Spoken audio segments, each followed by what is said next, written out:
Yine güzel.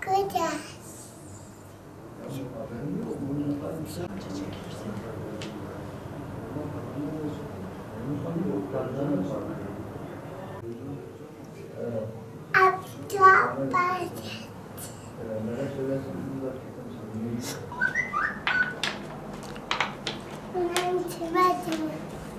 Ben severim.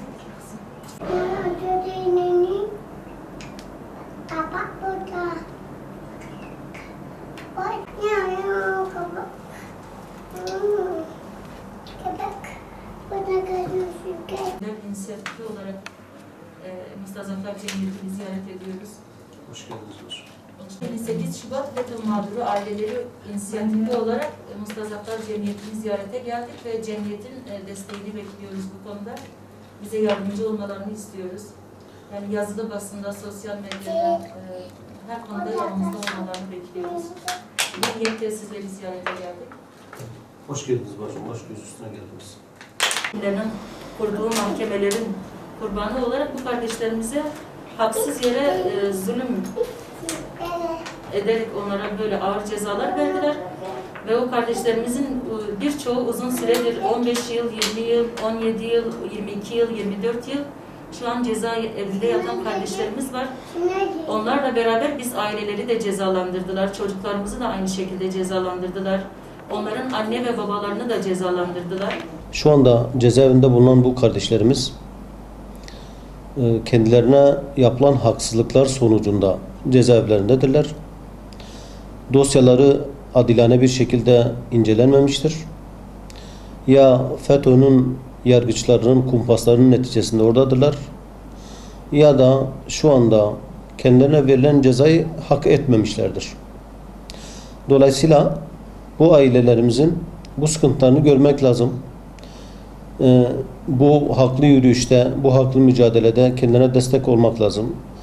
Tekrar ediyorum, Mustazaflar Cemiyeti olarak bu ailelerimizin çektikleri sıkıntılarını birebir müşahede ediyoruz, görüyoruz.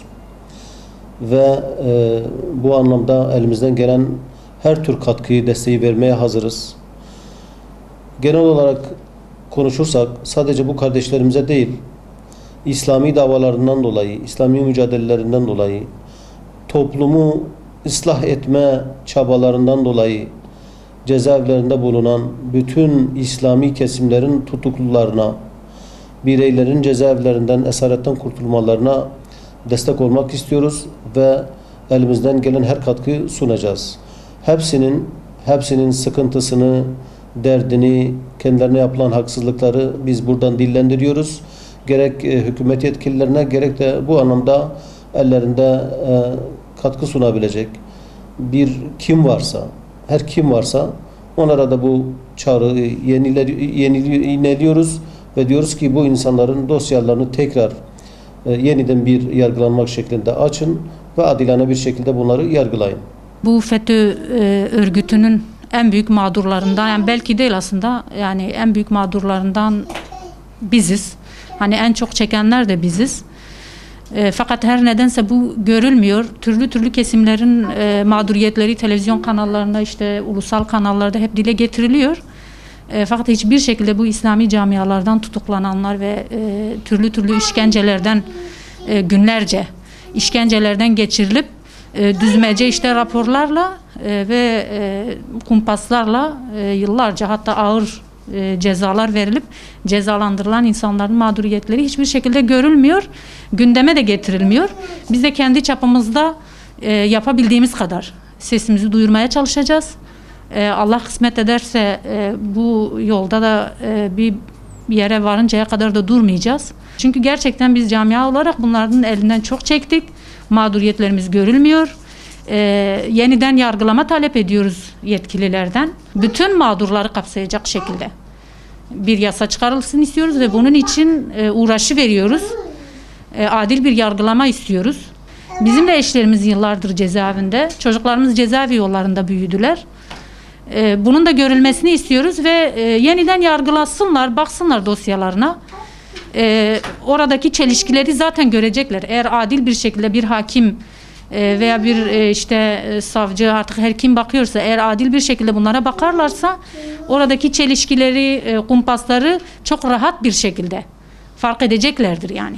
Eşim Şırnak cezaevinde. Orada terör olaylarından dolayı sokağa çıkma yasakları var ve biz görüşe gidemiyoruz. Yüzlerce biz dilekçeler yazdık Adalet Bakanlığı'na.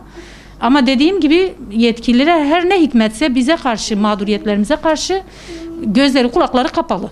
O dilekçelerimize hiçbir şekilde olumlu cevap gelmedi. 2 yıldır biz sadece 2 görüş yapabildik. Çocuklarımız babalarını görmek istiyorlar.